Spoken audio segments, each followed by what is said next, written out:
punishing them for bad behavior all the time. You say yes, good behavior can be in so many forms. You can bribe them with sweets or whatever. That is fine. I mean, they are children. We need to understand a child will always be a child. Yes. There's a way of handling it. You can't expect them to behave like adults, right?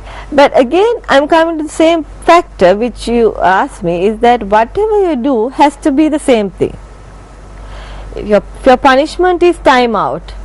Time out is, and the other thing I want to touch on that is that parents generally say, okay, you did something bad, you're getting time out. Now time out is not to put in the child into a little corner where the child is, you know, fidgeting or whining away. You tell the child, okay, time out means you sit and think about what you just did, right? And I'm going to take time out myself. I'm going to sit and think how I'm going to handle your behavior. okay, all right. That's the way it should be. If the child is behaving like absolutely I don't know, crazy, you need to tell them, look, you need a time out, not to tell me what to do, or I'm not going to tell you what to do. You sit and think whether this is the way it should be done. Right. So the final question I'm going to pose to you today is in your capacity as a parent as well, because you are a parent as well as being a child psychologist. All right. So there are instances I've heard of when another child may be bullying your own child.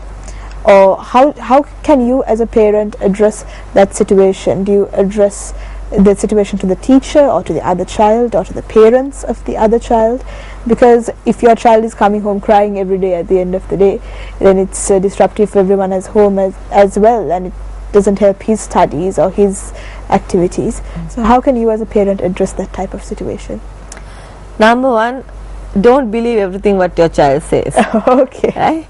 So you need to really go into the detail of okay, if he's saying this is happening on a frequent basis, as a parent, what I would do is I will actually first approach the other child's parent.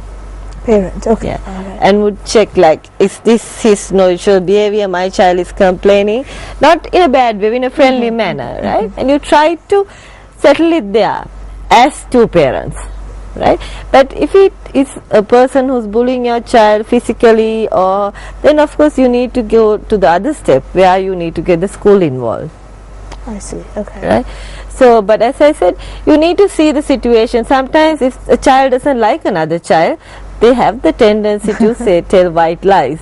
So you should not react too fast, but handle the situation very subtly. So it's all about how a parent as an adult will react to their children and the behavior of the children. Yeah. So it's not all about what the children perceive. Their perception might be wrong, but it's up to the parents. So I think with that we've come to the end of this segment. Thank you so much, Arundhati. It was a pleasure having you on the show again. And we will see you in the coming weeks as well, because you will be here on the show talking about different aspects of children's behavior here on the show. So I hope you enjoyed today's show as well. Yes, I did. Thank you so much. Thank you for your time. Thank you very much. And that's a wrap for this show, but do tune in again tomorrow as well for another great episode here on Good Morning Sri Lanka.